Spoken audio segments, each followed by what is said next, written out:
they're whacking somebody out in the desert.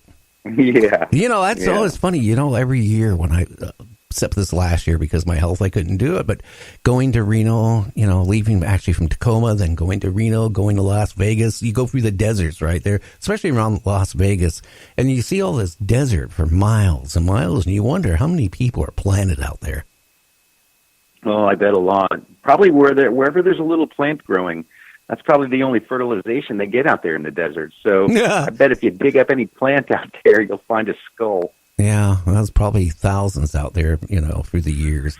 But, and then he started doing being a stand-up comedian, then, doing a radio show. And he is a junkie on talk radio. He's on virtually every podcast. Anything he can find, he can talk on. He's on it. And he's a fun guy. He's a great guest. And you know what? I decided if he can talk that good and come up with all these stories, he needs a show. So he's going to be on starting this Sunday. Then I have, maybe you coming on twice a month. And then I have another person, Jason Boyd, who's going to come on at least twice a month talking about horror movies, sci-fi movies, and trivia and all that stuff. Hey, the network is growing.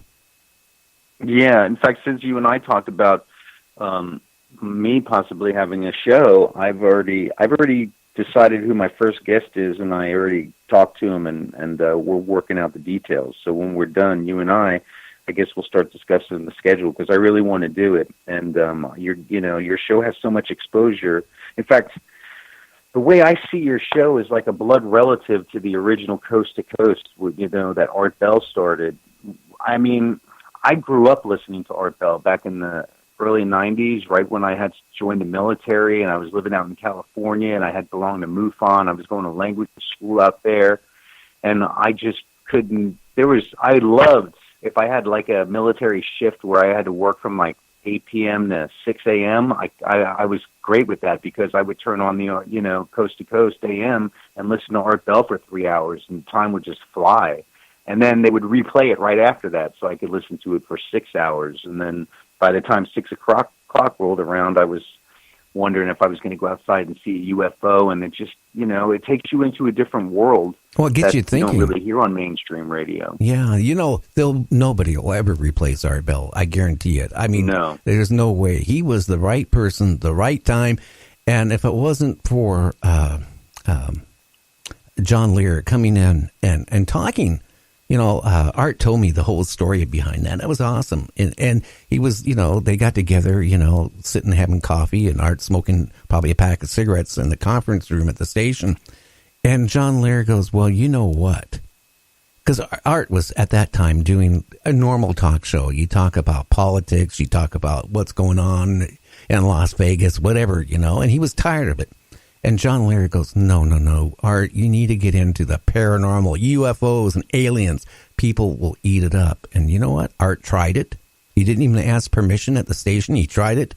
He thought he was going to get fired, and everybody, the phones went crazy. I mean, it was an instant hit. Now, the same time he was doing that, I was already in broadcasting, just like him, doing paranormal out in, nowhere, basically. Talking about witchcraft, talking about, the same stuff. But you know what? I wish I had John Lear come up to me. But, Art was so special. And without him, we wouldn't have talked what we talked about last night. We wouldn't be talking about UFOs or aliens. Or we wouldn't be talking about, mystics and all these other things that is going on out there. Art opened that all up. And the paranormal is now really accepted by a lot of people, which it was never was before Art.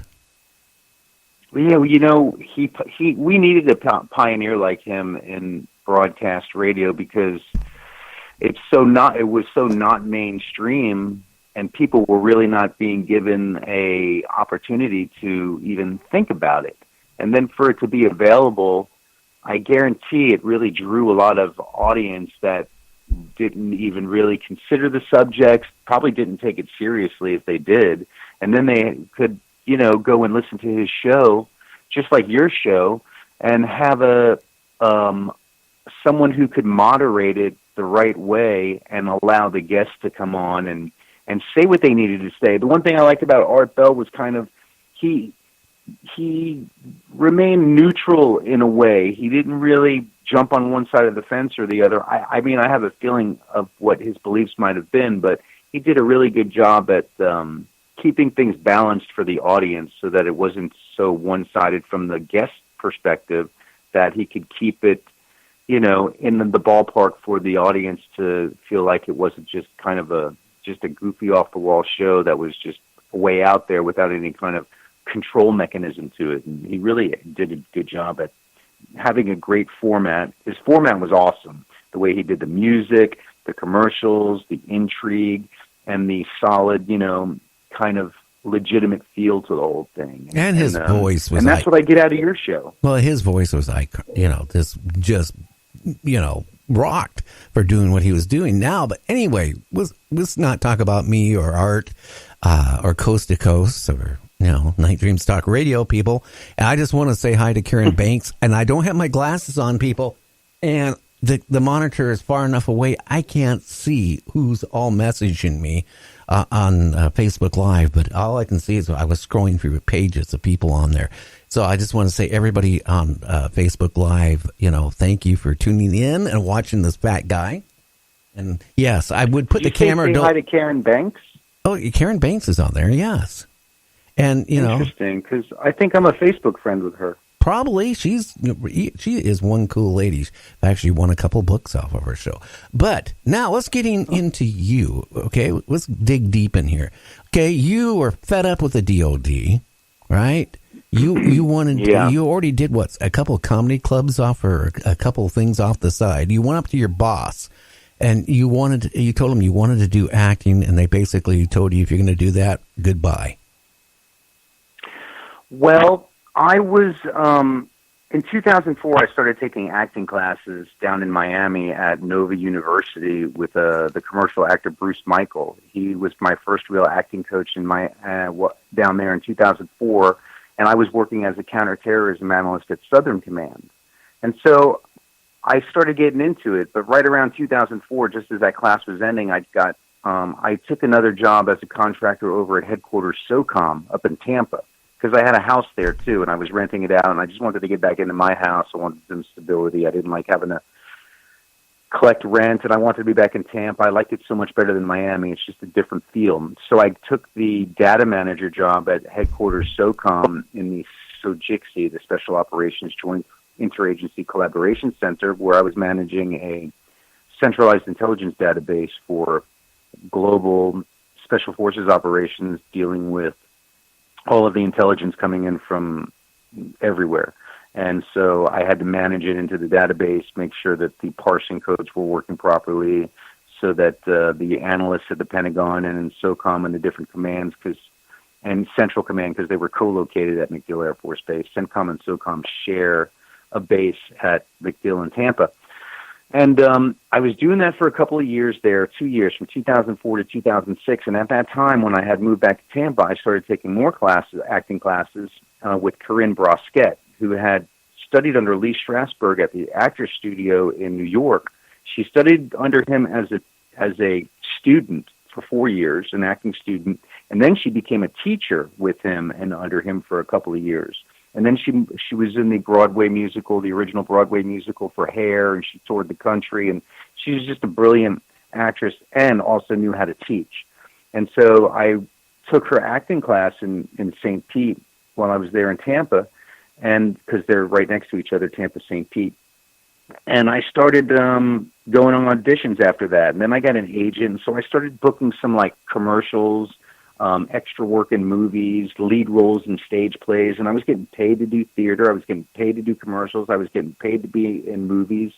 And then all of a sudden, I was having to take long lunches at work to go on auditions to Orlando, because I could drive. It was about an hour and a half drive from Tampa to Orlando, and I would have like maybe a 1 p.m. audition, and I would leave for lunch like around 11, zoom over to Orlando, do my audition, zoom back, and they were like, "Hey, where were you?" And so about 2 years into that job, I took a different job and went over and became the Pathfinder trainer for SOCOM, which is a all-source intelligence link analysis platform. And I had just also booked the role of R.P. McMurphy in Cuckoo's Nest, And I just done about a month of full-on rehearsals, and all the tickets were sold, and crowds were coming, and we were going to do a couple of weeks of shows at the Playhouse over in Gulfport, in just a little bit south of St. Petersburg. And so I had my opening weekend coming up, and my boss for this contract that I was on as the Pathfinder trainer wanted me to go to Germany that weekend to pick up some more information and bring it back and just go, I would go to overseas, meet with a commander. He would hand me a terabyte of data. I would put it into a courier bag, handcuff it to my wrist, get on a plane, and then go back, put it into a safe, and then put it into the database, and then the intel analysts could use it. And I told him, I go, well, I can't go that weekend. It's a weekend. Plus, I have a play opening. I'm the lead. We have tickets sold. I've been rehearsing for this. I'm not going. I can't go. He goes, well, let me tell you something. This acting doesn't pay your bills, And so we were standing there toe-to-toe, face-to-face, staring at each other like I didn't know how to respond. I didn't want to just quit right there. I had a family to think about at the time in the house. And so we were staring at each other, and he started yelling at me. He goes, you need to back up right now. Back up. Back out of my office. And he was yelling at me, and we were about to have a fight right there in the office. So I backed out of the office and left, and I was like just thinking to myself, you know what? One day, the entertainment business is going to pay my bills. And I solidified that in my mind. And then about a week later, I got an email from the National Security Agency about a specific terrorist issue. And and they asked me a question about it and what I thought and what we could do about it. So I emailed them back a solution on how to stop terrorist activity worldwide, which I had been thinking about. And I know how to do it. And it was a very simple operation, a simple plan. And I submitted it to the National Security Agency. Well, the next day I got pulled into my commander's office, and they pulled up this email on a printed piece of paper, and they said, did you send this to the National Security Agency? And I said, yeah, they asked me for my opinion on something, so I gave them a solution. And so they wanted to pull me off my contract because I had kind of submitted a solution on how to stop terrorist activity across Earth, all, worldwide. Wow. And so I told my contract manager, I said, look, why don't you just let me resign? Because, I want to stay employable. I don't want to be fired from a contract and not be able to work anymore. I've been in the intel field for 14 years now. I've got a top secret clearance to think about. I've got a wife, a daughter, a house, bills and stuff like that. And they were like, okay, we'll let you resign. And so I went home and told my wife what happened, my wife at the time. And did she cry? And I she was stunned. She didn't cry in front of me, at least, but it did change our relationship and kind of did just ruin things. I had to sell my house because I decided, you know what? I got angry after a couple of weeks, and I said, I'm not going back. I don't want to do it. And I went and got a job at Disney World on the Great Movie Ride as the tour guide, at Disney World in Orlando. We moved to Cape Canaveral. We got an apartment, and my whole life started changing, and I started doing more live theater. And I started booking some commercials, and then I became the spokesperson for Louisiana Iced Tea and started doing their commercials for a few years on TV and radio, and they were running, and I was doing more extra work. But Florida was just a small market. I kind of felt like I had outgrown it. And then my father got sick, and I took care of him for about a year while he died with my second wife because I had gotten divorced and then remarried. And then I told my second wife it was time for me to move to Los Angeles, and she didn't want to go. And so I just said, well, I'm going. I got to go. So I was done here in Florida. That was the end of your second marriage at that point? It became the end of my second marriage. About 2 years after I finished, resigned from the government, my first marriage ended. I guess the gravy train had run out, and, it just wasn't a happy household anymore, and I was never home because I was always either on set or rehearsing or working.